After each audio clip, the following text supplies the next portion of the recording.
Have you ever wondered if the way you dress for Mass pleases God? I'm not talking about fashion or outward appearances. The question here is deeper.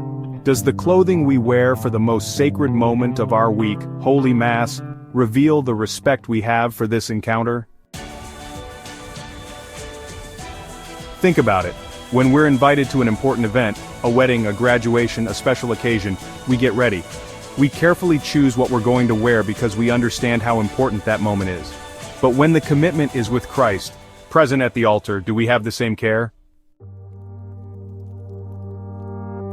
In this video, we're going to have a clear and calm talk about what the Church teaches about this, without overdoing it, without being strict, but with a love for the truth.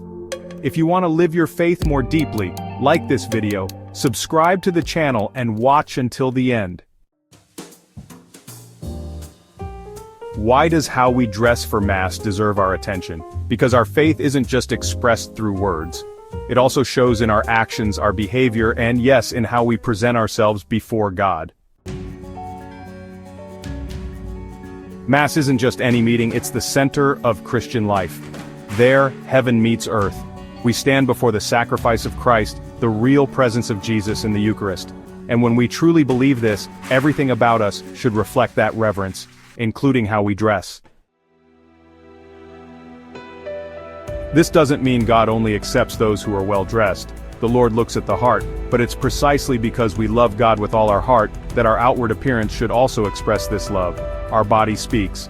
And when we go to Mass with care, with simplicity and with dignity, we show that we know who we are before. The Bible itself gives us a powerful image in the parable of the wedding feast. Jesus tells a story about a man who was kicked out for not wearing wedding clothes. That wasn't about the actual clothes, but about the inner attitude. Still, the garment was the visible sign of something deeper. What we see on the outside isn't everything, but it's not nothing either. Some people say that the Church doesn't talk about clothing, that it's a secondary concern or even something only overly concerned people worry about. But the truth is that the Church has always cared about what is visible, because what is visible teaches, guides, and shapes us. In the Catechism of the Catholic Church, we find an important passage about modesty. It says that modesty protects the intimacy of the person and is connected to purity of heart. In other words, it's not a list of prohibitions, but a virtue that helps us keep our eyes on what is essential.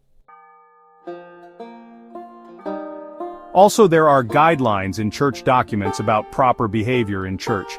Everything at Mass should inspire respect, from the altar to how we act and present ourselves. The Church's own tradition has always had this perspective. If the liturgy is sacred, then the environment and those who participate should reflect that sacredness. It's not about a required dress code, but a spirit of reverence that involves the whole person. Going to Mass is entering into a mystery that goes beyond time and space, and when this is understood, even the small details gain new meaning. Is it a sin to dress well? Is it wrong to go to Mass in nice clothes? Does it offend God? The answer is, of course not. Beauty, when it serves good, also glorifies God. The problem isn't in looking presentable, but in the intention behind it. There's a clear difference between elegance and vanity, between being dignified and being sensual. Modesty doesn't mean erasing your personality or adopting an old-fashioned style out of touch with reality. On the contrary, it's a virtue that seeks balance, sobriety, and good sense.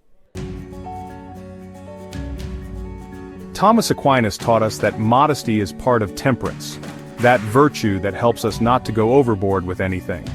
This applies to food, to words, and also to clothing.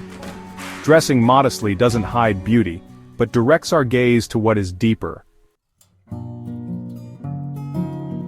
In practice, it's possible and desirable to present yourself with dignity and care. Understated, clean, well-chosen clothing can be much more respectful than something overly austere. The important thing is that it doesn't steal attention from what's happening at the altar. If this makes sense to you, go ahead and give this video a thumbs up. That's the best way to say, I want to grow in faith and good judgment. So far we've talked about principles, but practically what does this mean? How do I know if the clothes I picked for Mass are appropriate? Let's start with the men.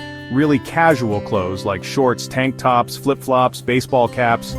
All of that might be comfortable, but it gives off a careless vibe. Mass isn't a trip to the beach, it's the most solemn moment of our week.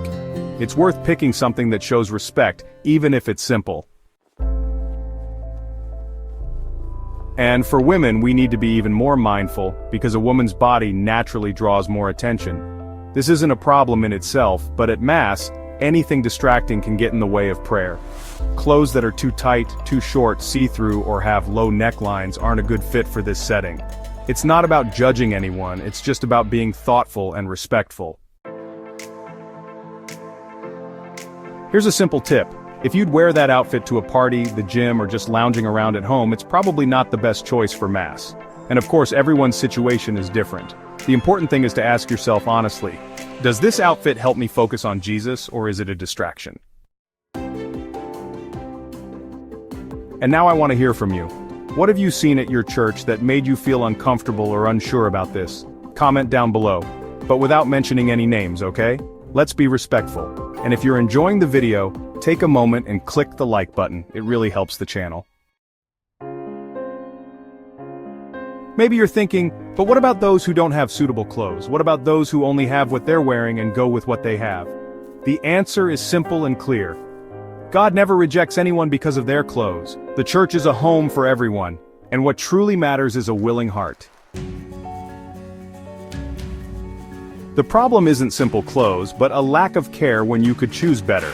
There's a big difference between someone who presents themselves with what they have, and someone who simply doesn't care. Mass is for everyone, and no one should feel excluded for not having something new or fancy. Actually, many times, humble but clean clothes chosen with care speak much more about faith than an expensive outfit worn with vanity.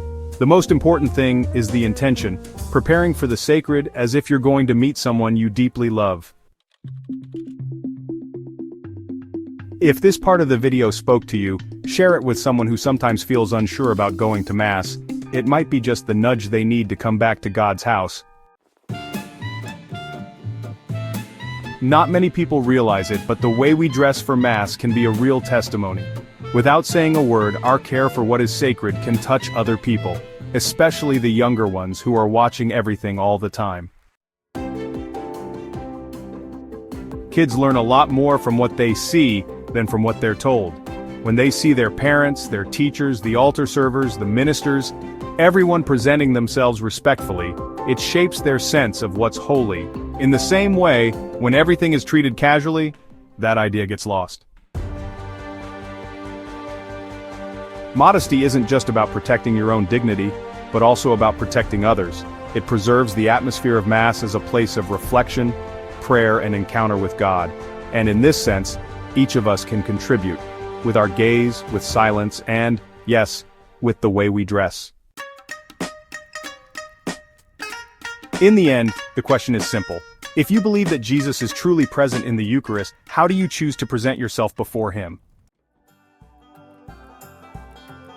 The clothes we wear aren't the most important thing, but they do communicate something. They speak about the value we place on Mass, about our care for what is sacred, and about the example we want to set for others. And all of this doesn't require expensive clothes or perfect style, it just requires awareness and love.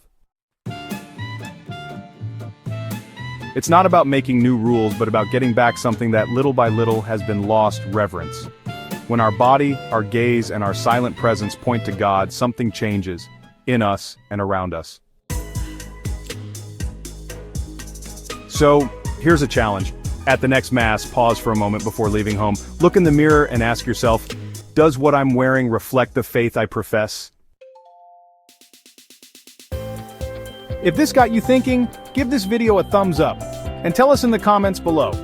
What do you think we need to change most about how we act at the altar?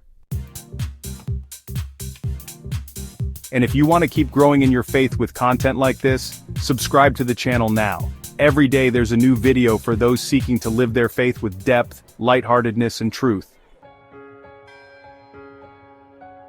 Oh, and if you know someone who goes to Mass with the right intentions but maybe has never thought about this, share this video with them. Sometimes it's these simple conversations that rekindle the flame of reverence. Do you want to understand the prophecies shaping the future of the world? In the ebook Catholic Prophecies, The Future of the World Revealed, you'll uncover powerful messages from the Bible, saints, and Marian apparitions. Most importantly, you'll see how they connect to the times we are living in. Don't be left in the dark. Get your copy now. The link is in the description and pinned comment.